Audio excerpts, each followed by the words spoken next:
haha, I'm stupid. This is what happens when I don't have I don't have someone with me to tell me I'm muted. Boy, am I stupid. And all right, so as I was saying, if for those of you who don't know, I do have a supporting listeners group, and I'm going to be trying to do these Ask Me Anythings. Try to do them weekly, and or I will try to take a few questions from them during any shows I do. And since I missed one last week, I believe this is kind of a makeup episode, but we're doing it. No, you're fine, Nick. It was all my fault. And yeah, so I'm going to be doing these AMAs weekly, and we have quite a few questions that came in the supporting listeners group that will be in the Power Broker Elites. That's the second tier, or I should say third tier actually, because there is kind of a just curious tier. I forgot about that one. But yeah, the my power brokers, they can get basically, I'm very, very responsive. I have notifications turned on for whenever they send me questions. A lot of times I'll answer them pretty quickly. And howdy, Vigenti, how you doing? And a lot of times I'll answer questions, within a few minutes to a few hours. And I give them nice long answers, but I did want to share some of those answers with the rest of you, rest of the community, because these are good questions. Is obviously I have the smartest people, and the first movers are always going to be in my subscriber group. So all right, and by the way, if any of you would want your your questions answered, just join up. And I'm pretty active in the supporting listeners group, and you will get pretty good access to me, much better than what you do on Twitter or any other platform. So, and I did want to take one more moment and tell you about there was a tragedy that happened recently. Someone, they used the wrong promo code when they went to palomaverdecbd.com, and unfortunately, this promo code gives you some very severe testicular swelling, as if you had the vaccine. And this person, the doctors did their best, but they were not able to save this person's testicles from the inevitable swelling that comes with using promo code King. It just doesn't work. And if you want to get 25% off of the best CBD Texas has to offer, you will go to palomaverdecbd.com and use promo code popular. That is palomaverdecbd.com and promo code popular for 25% off your order over $75 and free shipping. And you can get the CBD gummies. I popped a few of them, right before I came in here, and I usually pop one or two of them throughout the day. And I take a lot of smart drugs and supplements throughout the day, in order, not really drugs, but just supplements, in order to be extra productive while I'm at work.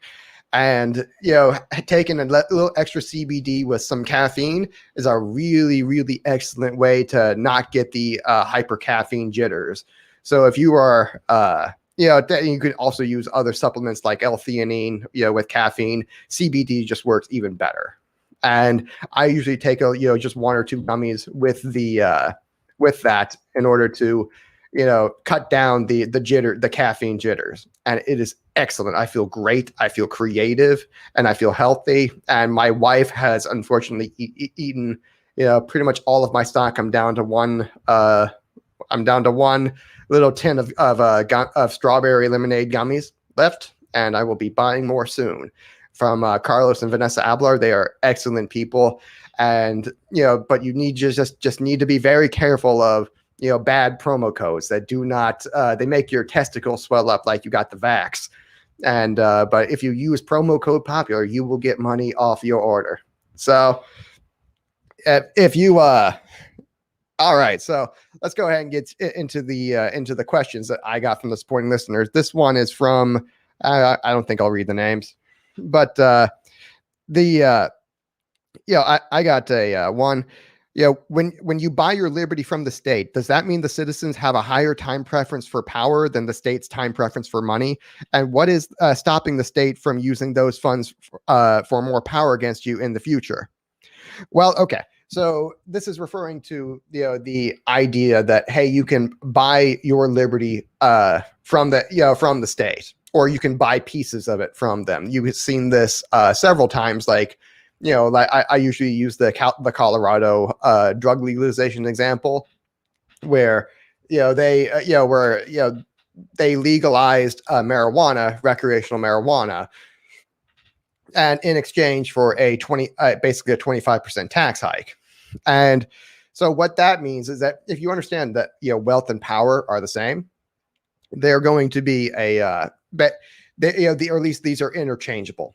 So what it ends up being is that if the state is in or basically if its finances are really, really bad and it's like facing bankruptcy, at that point, that means their time preference for really taxation right now is higher than whatever liberty or power or control they had in the future. So when it came to like the Colorado example, they had power and control from that was given to over to their police force as a way of exerting control over the population. And hey, I smell weed, and that that's a excuse for the cops to do whatever they want to the citizenry. This also a way to make the prison unions happy, that this is an easy way this is job security for them, and they're always going to lobby for stricter drug laws because of this. And they're also, the government is able to spend money. There are extra contractors who will help fund the prison industrial complex and the police state. And there's all kinds of private sector contractors that are into that. So when you take away so they would not be very happy if you were, taking away the job security for those industrial complexes. And what the state, what did was they said, okay, we are in such financial hardship right now that because we are facing a 25% budget deficit, that it is worth giving up all of our future control that we will have, using these this recreational drug laws, or this recreational prohibition on marijuana, and we're going to give that up in exchange for a 25% tax hike, which will fix our budget deficit problem. And it did, and they held spending steady at $50 billion a year for 2 or 3 years afterwards, because this was back in the 2012, I want to say 2012. So they're still in the middle of the Great Recession, and they are wanting to, fix their budget problem, and the Republicans were in charge, and, okay, there was a little bit of a give and take. The Republicans, they wanted to, keep it outlawed, but, they understand, hey, budgets are more important. This is during the Libertarian Revolution and the Tea Party movement and the Ron Paul Revolution. And so they managed to cut a deal. And, they fixed the budget deficit problem in exchange for cutting the prison industrial complex and the police state. That's pretty good. That was and what that means. And so what is stopping the state from using those funds against you in the future? Absolutely nothing. Again, this was a trade. You traded a tax hike for drug legalization, or really marijuana legalization. So that would be you just traded that away. They could turn around and use those against you in any way. And I'm sure Coloradans would know better than me how the Colorado state government has actually gone and done that. So as a follow-up from the same person, if there is it even proper to consider purchasing liberty to be consumption of power? No, I would say not. Again, the idea behind consumption of power is that you're using it for coercion. And that's what, because, okay, what are you consuming? You're consuming the wealth, and you're doing it in such a way that you're going to lower the production of said wealth in the future. This is something Rothbard talked about in Anatomy of the State, where he says, hey, if you aggress against people and you take their stuff from them or you control them, you discourage them from being productive in the future. So because what you just took away the incentive to produce wealth. So so when you're consuming power, you are actually consuming the wealth of society, and disincentivizing further production of that wealth. So when you're buying power from the state, that is not predatory. In fact, and you are not. Lose it. They might turn around and use that wealth for something that is predatory, but that act in itself of buying your liberty back from the government is not a consumption of power. So let's see what else we've got. And so the next question from a different dude, he says, so the mega corporations are the real power behind the government at this point, right? That they just need Congress as a pretense for credibility, due to like subsidies and regulatory capture. And that's pretty much correct. I would say, okay, that's not the totality of it though, because if you read Yarvin's Iron Polygon, basically what he says is that the corporations are kind of one leg of this iron polygon, and they share it with the rest of the cathedral, with the bureaucracy, and there are so basically there's quite a few powers behind the throne actually, and the corporations are one of those, and they're probably the largest group of the they're probably the largest leg of the iron polygon. But so there are quite a few powers behind the throne, and the corporations just aren't the only ones there. And so let's see, we can go down a few more. So I got these ones today. Like, what type of data should one research for their locality? I.e., budgets, county, city savings, where one could start to look for this data. Where could one start to look for this data and then be able to plug into the concept of the anti-tax framework for their locality? So basically what he's asking here is, okay, like how do I find out like what my local government's financial position is? And I think the best way to do that is actually for me to go ahead and just show you how it's done on Google, because this is actually really, really easy and quick to do.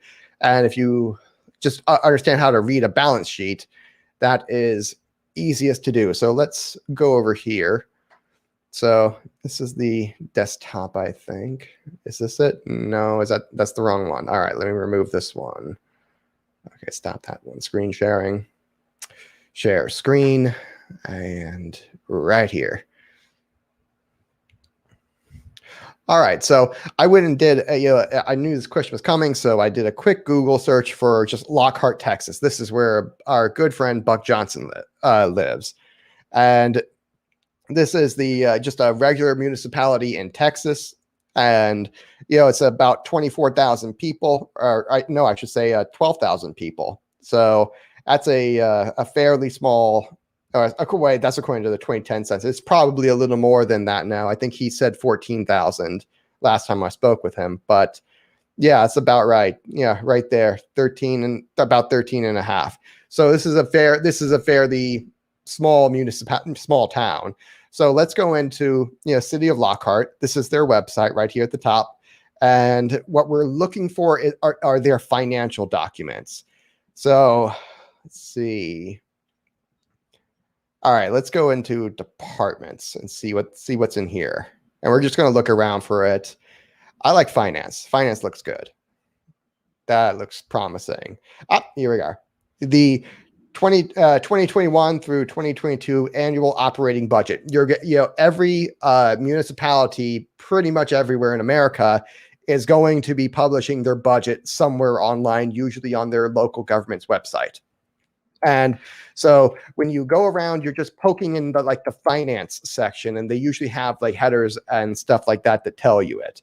Now, what you'll notice with the budget is they do things differently, all the time. Where like everyone, they might mark their budget in different ways, so you just have to kind of look for it and just read the table of contents and figure out what it is.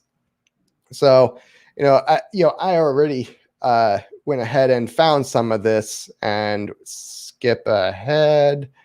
And So you might get a little something right here where they have a summary ahead, but what you're really looking for is the balance sheet. And that is what this looks like. So basically, this is their statement of revenues, expenditures, and changes in fund balances. And a lot of times they have different sources where they get their revenue from. I'm not quite sure what other governmental funds is, but apparently it's different than their general fund. And what that probably means is that they have different kinds of taxes for different kinds of things. And some taxes are specifically meant to go to a different fund. So they might be funding, maybe this is like part of this is like the police budget or something like that. And this is just general for everything else. And they have specific things earmarked like that. And this is often how you'll see it. And you see like revenues and expenditures. So, this is the 2020. This is the year of COVID. What we should really expect to see is a major drawdown in whatever reserve funds that they have. This is what you're looking for is usually called reserves, and they might find it. Everyone calls it a little something different, but usually the term is called reserves, and that's what you're looking for. And because this is like their savings from year to year. This is you want to if you want to have an anti-tax. You want to fund it with, taxes that have already been collected, by the government.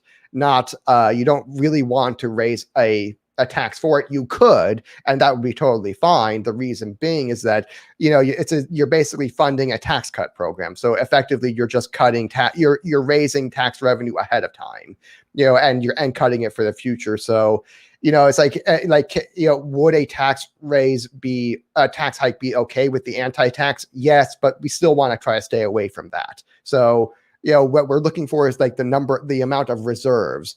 And, what we see for Lockhart and 2020 is that they took in, about $10 million in total government revenue, about 10.1 million, and they spent about 12.8 million. I would bet basically they had a deficit of about 27%. So I'm guessing for what that really is that during COVID you had a major drop in the sales tax is what I'm guessing that, or maybe hotel fees or something like that. They probably have other things like that in there, but I'm guessing that because the sales tax varies from year to year, whatever it was in 2018 to 2019, I'm guessing that this was a major drop in revenue.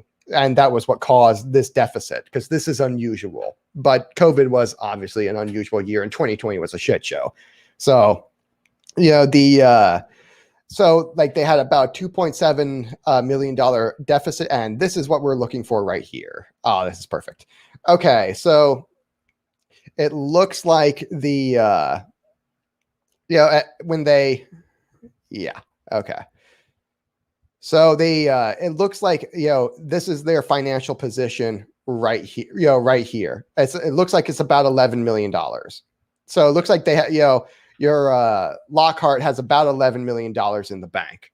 This is the number it looks like it's a little cut off. I'm wondering if I can go to a previous year and see what it was. Let's see. I bet there are previous years in here. And no,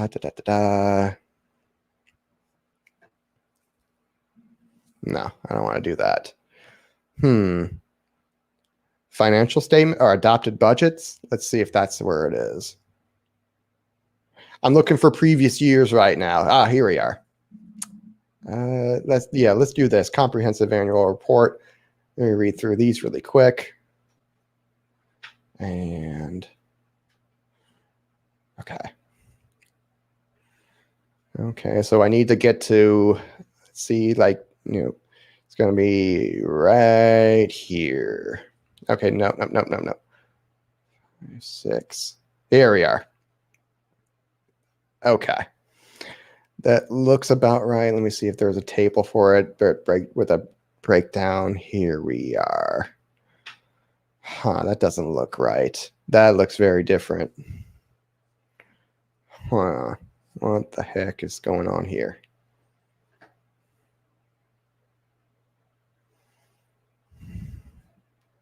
All right. So it looks like that, for 2019 they had a booming year, but they had something of a drawdown. And I'm not sure what to believe here because this doesn't look right. And so I might go see what this looks like. I think this is the one we saw already, but I'm not sure. That's 9.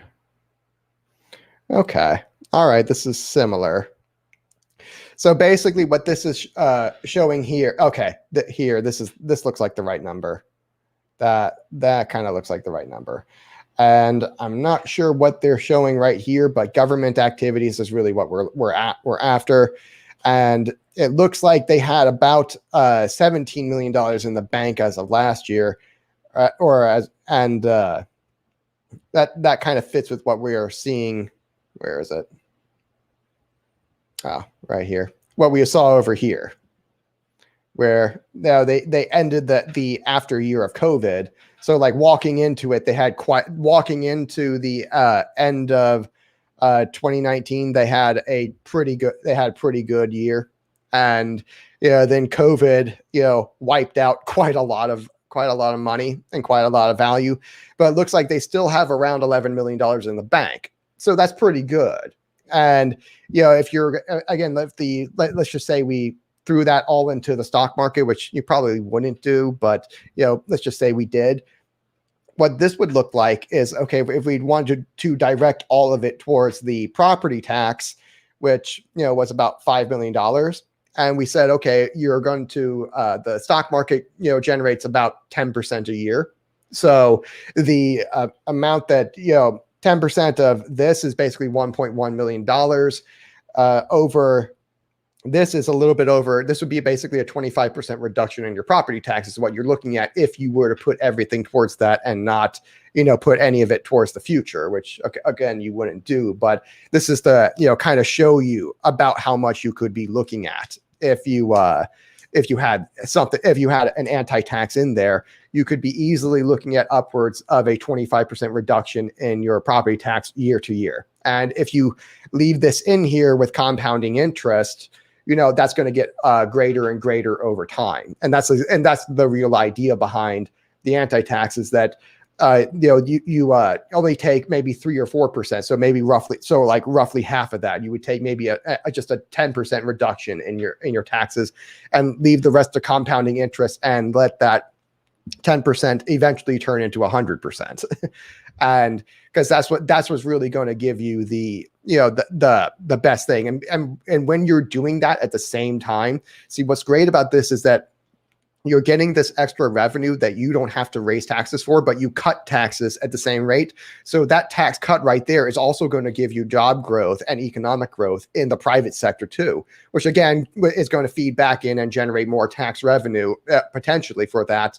And you could end up with actually a much greater, much larger economy with the same size government, and that you really just don't have to pay for. That's the beauty of the anti-tax, is that you get to cut taxes twice. Actually, is that once you get is the cut you give to everybody else that generates more revenue for the economy and the government, and you actually get to cut it the first time, which is over in the which is the revenue generated by the anti-tax itself.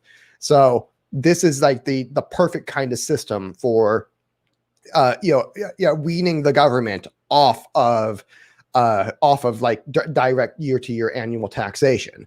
So and the beauty of doing it at the local level, because the local governments are so competitive, because they have to be. It's like that. It's so easy for people to just move, that if they don't all do this, then they're gonna like lose all of their bankrupts. They're gonna go bankrupt. They're gonna lose all of their citizens to like the next town over. So once 1 or 2 of these local governments start doing this, all of their neighbors are going to have to start adopting it to be competitive, and that just propagates outward from there. So that's perfect. That is exactly what we want. So let's look at another question. One comic just says that he says I'm a bit screwed because I live within the city of Charlotte, North Carolina. Yeah, you don't want to do this in a big blue city. This is not going to work out for you. But at the same time, if all of the local governments and the suburbs and exurbs around that, that big city start doing this, then that's going to really put a lot of pressure on the big blue city to start adopting, a more conservative policy with with their tax policy. Because if they keep being a big blue liberal idiot city that's just running everything into the dirt, while their suburbs and exurbs are doing like great and excellent, and because like the difference between a suburban tax and a city tax is maybe like 5 or 10%. It's not big. When that gets to be around like 50 or 60%, that's a big difference. That's a really, really big difference. And you're going to get a mass exodus to the suburbs just for the tax cut for the lower cost of living. And, and that assumes that you don't get any of the employers moving, because they'll move too, because they want that tax cut to be competitive with all of their other competitors. So when it gets to be big like that, that's when you're going to start seeing them, really start making changes. So heads I win, tails the left loses. That's exactly the situation we want to be in as, paleo libertarians and Praxians. And, go Mises GOP. We're going to win. So, but yeah, big blue cities, the best way to deal with a big blue city is to put pressure on it by installing anti-taxes in its suburbs and exurbs surrounding it. Because that puts pressure on the big blue city to adopt a more low time preference for power, so to speak. And so next question is, have you observed that unions are actually more successful than free marketeers in preventing vaccine mandates from employers / government agencies? What are the forces at work via archotropism? Could this be replicated by organizing inside businesses that are non-union, i.e. larger corporations operating in the right to work states or traditionally non-union? Okay, so so I think what he's referring to is the like your Ford Motors union and your like your post office and all that. These companies are, or I should not Ford. I don't think Ford is no, they're unionized. My bad. But what that is that, okay, like your government, like your post workers union, they were actually able to successfully stave off the vaccine mandate for a while, and it looks like they're still winning on that front. And the reason for that is mainly that there is not so much that they're a union, it's so much that they are a vote bank. And if you screw with the vote bank, that's really, really bad for you politically. And I think that, that's the big thing, is that you are a single block group that votes a particular way. And that in itself is a direct threat to any politician, because you don't want to, when you can do one action that alienates an entire voting base that you count on to get elected, you think twice about offending them. So that's the main power that unions have. It's not so much that they can do collective bargaining and stuff like that. They can, that's part of it, but that they can shut your operation down for, basically indefinitely almost. And, if you're a private business, but most private businesses know to stay away from unions. So that's not going to be too effective. And if you start trying to organize, that's a quick way to get yourself fired. So I don't quite recommend that. And, but it is interesting that, they've had that success. And again, you can be voluntarily part of a union. So it's just, a little dangerous to set up on the front end, because that's a quick way to get yourself fired if your employer finds out that you're organizing the employees that way. But could work. And another question is, almost all, if not all, implementations of sovereign wealth funds or urban wealth funds have been intended for targeted purposes to leverage asset values or as forex reserves for small open economies. None that I know are used to fund current spending. Do you foresee any net cash flow problems arising from the transfer of revenue from taxes to dividends? Not quite. One problem I do foresee with, I don't see a cash flow problem, but the other problems I do foresee, and this is one of the reasons why I'm raising money with Mises GOP, is to lobby to prevent stuff like this from happening, is that One problem I see is that sovereign wealth funds and urban wealth funds in the past have, in Europe where they've been tried, have suffered a lot from, kind of corruption where the politician, is incentivized because instead of giving it to, the way they managed it was instead of, doing the right thing and giving it to a professional advisor to invest in only good assets, like value producing assets, like stocks and commodities, securities, and bonds and stuff like that, preferably in foreign countries or something like that. What happens is that they will instead, have the politicians themselves being the ones to invest it and, invest, and they'll end up investing it in stuff like socks for hobos, or they'll invest it in their, buddy's financial company or something like that. And they'll just do all this crooked progressive shit that, we've come to expect from the fascist left. This is what we expect from them. So one of the things that we're going to be doing with Mises GOP is we're going to be lobbying state governments to prevent stuff like that from happening, to say that, hey, we want you to be, socks for hobos. Exactly. It's no, I really expect this sort of thing to happen from the left. This is exactly the sort of thing they would do with it, to their own detriment, assuming we do it correctly. If we do it correctly and they invest in socks for hobos, well, okay, that's going to be squandering their own people's money, and we're going to get the benefit of that. So, but what we're going to be doing, like with the state of Florida, is lobbying the state legislature to say, okay, you have to have a certain standard of asset class that you're investing in. You can't be investing in anything locally, no local businesses. So sorry, that is just out the window. You're not allowed to do that. And basically, the way I'm going to model it is off of the employee pension system, the public employee pension systems, because those are typically managed really, really well. And they're invested in good asset, high quality assets that produce good returns on investment. And the problems with the public employee pensions is that typically that the politicians want to spend them faster than they get them in. And so, but the reason for that is those are done at the state level where there's not really that much competition.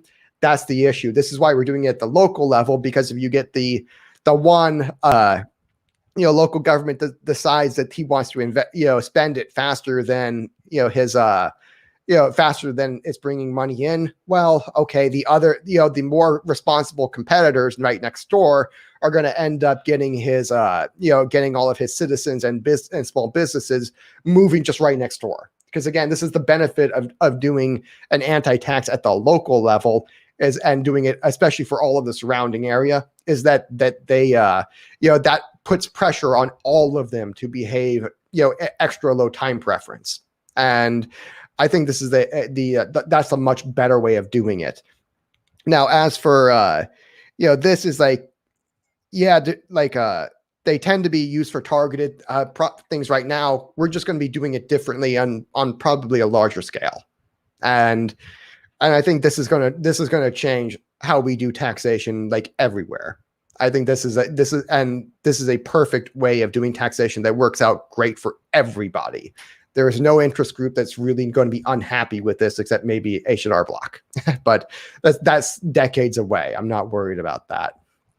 So the are the Wachowskis based or cringe?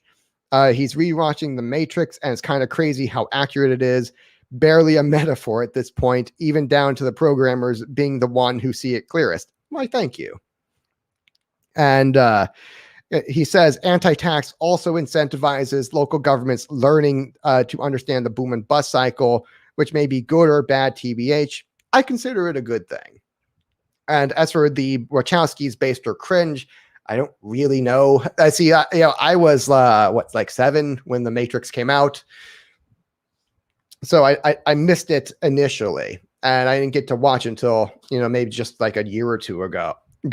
But I don't know if they're based or cringe or not, because I don't really understand. I don't really know them. I can't answer that.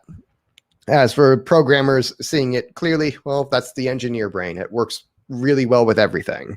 So, or at least anything logical. Sociability, not so much, but I've learned, I have a system for that. So that's working out so far. As for the anti-tax incentivizes local governments to understand the boom and bust cycle, yes, because you, particularly Austrian monetary theory, or at least behavioral economics, because that, basically is their bread and butter. They want to make sure that these things are properly diversified. See, their interest in it is going to be, we want to make sure that the assets are properly diversified, because when these busts happen, typically they're contained to like the stock market or to one asset class or another. So if you diversify your economic portfolio, like if one asset class goes down, it's not a deal breaker. It's not a killer for you, and you just recover pretty quickly. And this is how the standard practice is for most financial managers, is to not put all your eggs in one cryptocurrency basket. You diversify asset classes, and there are ways of measuring that, like numerically, to where you can say how diversified is my portfolio, and we can easily write in standards into the anti-tax legislation that we pass, both at the local level and at the state level. And you can give this, and again, you can also give the state government an incentive to to kind of watch over this and actually enforce the rules, because that's the only thing is, okay, well, you can pass a law, but is there going to be enforcement for it? So what you do is, again, you put a substitution tax in there, where you say, okay, our anti-tax is going to take care of maybe our state level property tax. And because of this, this is the state's own revenue coming in now. They have an incentive to watch over all of these anti-taxes and make sure that they're actually following the rules, and they're not, they're not investing it again in socks for hobos or something like that. And because that does not have a return on investment. So that's actually a way of getting the state involved and cutting your state level taxes too.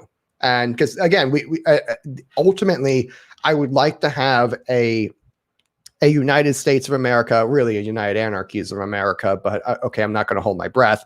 But at least for a while, we are a United States of America. It'd be nice if the all levels of government, tried to rely more on the anti-tax rather than on the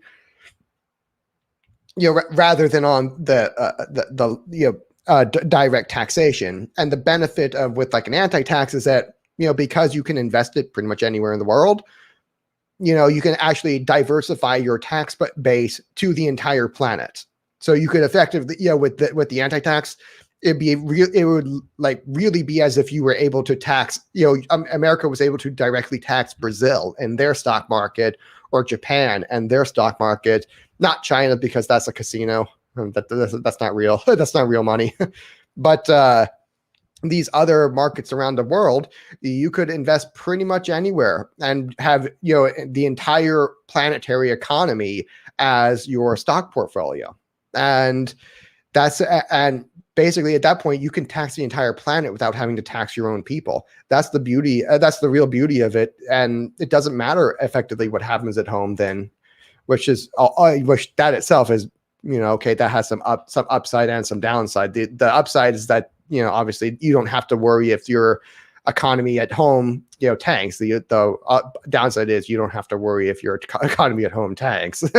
So that is the end of the questions right now from the Power Broker Elites. If any other ones want to, put a thing or two in there, let's, see if there are any good questions in the audience. I'm not going to take all of them because you guys need to pay me, you cheap bastards. And let's see. Why am I such a meanie head? It's how I was born. I was born this way. Let's see. How should a monarch cleanse a degenerate narco state? Abide, by using the laws of archetropism, I guess. I'm not sure what exactly that means, but how would a monarch do it? Don't start the problem in the first place. So, I mean, under monarchy, basically stuff like prostitution was completely legal. and it was just regulated to you had to do it in the whorehouse, which is pretty much the way they wanted to do it anyway. So you would have a brothel system, and that was the way the market wanted to do it anyway. And like you didn't have hookers just walking the streets at night. And the only reason they do that today is because of prohibition. And it's a stupid way to do it. They don't want to do it. It's dangerous. And, it's easier just, if they're all in one brothel, it's easier for the state to tax them too. So yeah, how would a monarch, cleanse a degenerate narco state? They wouldn't have the problem in the first place. Why am I based? Again, I was born this way. Lockhart has a sales tax. Yes, they do. Most local governments have a sales tax. And, this is a good question. What if there is an economic downturn that requires them to liquidate their positions at a loss? Or would you say that this puts pressure on them to be even more cautious with their other funding?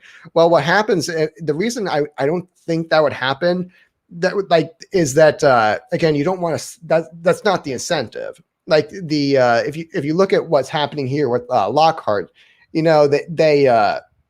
they'll probably keep a few million in reserves just for like a chance like this to where they don't have to sell at the bottom. But they also, would, have to, they have all of this money comes in at the front of the year. So basically this $5 million that they have right here, this all gets assessed at the beginning of the year. So they would know pretty quickly, what their revenues are going to look like for the year. And if anything goes wrong, okay, at that point they can start liquidating. Maybe they just keep a few reserves in cash. And because that's something that a lot of financial advisors will do anyway in case of a crash, is that you keep a little bit of your powder dry so you can buy the dip. So, would they, have such a loss that requires them to liquidate their positions at a loss? Doubtful. And another thing they could do right there is plan for, and they could just like get rid of this sales tax and, lump that all into the property tax, which is a better, it's, it has that size, has its ups and downs, but you could, at least have it very predictable what your revenue would be like that, for that year. And you wouldn't be subject to these downturns nearly as much. And you could also, put all of your anti-tax towards one tax then. And it's easier for, the citizens to measure that. So that's something they would do. Another thing they can do is like the Buffett rule, which is where you only take 4% of your portfolio a year. And assuming the market returns 10% a year, that leaves you an extra net 6 that goes back, that gets reinvested, and you get to earn compounding interest on that. And so you're only taking 4% a year. You would just divide that over the 12 months. And, that's at 0.75% basically per month or something like that. Or no, I did that wrong. I did my math wrong there. 4 over 12, 1/3. You have 1/3 of 1%, per month or something like that. And that would give you the amount that would give you your annual monthly revenue from that. And you could just do that all at the beginning of the year or something like that. And that gives you everything you need. And, so if the downturn happens in the middle of the year, doesn't matter to you, and you'll fit, and whatever 3 or 4% of your fund is at the beginning of the next year is what will happen. And if the Fed starts printing a boatload of money, all the better for you. That inflation actually benefits you. You get the benefit of the Cantillon effect, which is the effect of who gets the money first. That they get to have all of the extra buying power before the prices rise. That's called the Cantillon effect. And you as a local government would get that benefit, which is something you never get today. So it's like you always get the ass end of the price rise. Eventually, you get all the money after it's been circulated many times. It's already raised the prices. You get the money after the fact. Right now, if you adopt an anti-tax, you actually get the benefit. You get the money first. So that's a pretty good thing for them. And that looks like the end of the questions today. And so again, if you want to go, find if your local government is a good candidate for an anti-tax. You just go to Google and search for the city's name, find the city website, look for anything that says like maybe departments or city government or something like that. You're looking for the finance section. So you would, look for something like this, and we have the finance section right there. And you're looking for the annual operating budget. And when you go through the budget, again, you're looking for the section with all of the, with the balance sheet and all the numbers on it.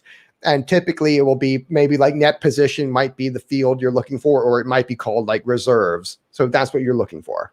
And I think that's all for tonight, guys. So if you want to get your questions asked, you can join the Power Broker Elite. That's my that's like the second or third tier in my supporting listeners group. Or you can, and if you want your questions answered just anytime, you can join the general group, and and I'm pretty active there. I usually answer questions once or twice a day, and but I do these weekly AMAs for the Power Broker Elites, and they always get long answers to their questions and whatever they want. Again, you want to go to palomaverdecbd.com, use promo code popular, get 25% off of your order over $75. Beware of promo codes that will make your balls swell up like you got the vaccine. You don't want to use any of those other promo codes. There have been tragic cases. And so you always want to stick with promo code popular to get 25% off your order and help support this show. Thanks, guys.